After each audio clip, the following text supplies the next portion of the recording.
আসসালামু আলাইকুম ভিউয়ার্স, আপনাদের প্রিয় পডকাস্টে স্বাগত। আজ আমাদের স্টুডিওতে এমন একজন অতিথি এসেছেন যার চাহিদা এখন তুঙ্গে। জি ঠিক ধরেছেন, আমাদের সাথে আছেন জনাব মুরগি সাহেব। আচ্ছা ভাই মুরগি, এখন তো রমজান মাস চলছে,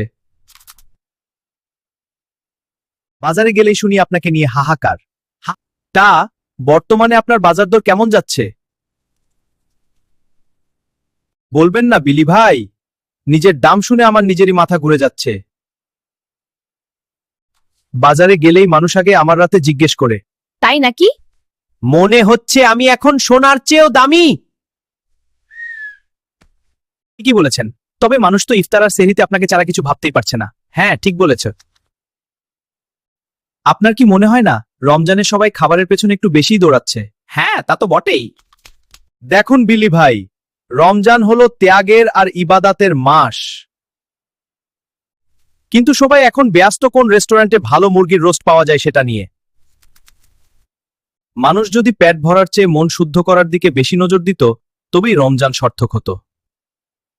দারুণ বলেছেন, আসলে আমাদের সবার উচিত খাবারের পেছনে না ছুটে, এই পবিত্র মাসের মর্যাদা রক্ষা করা।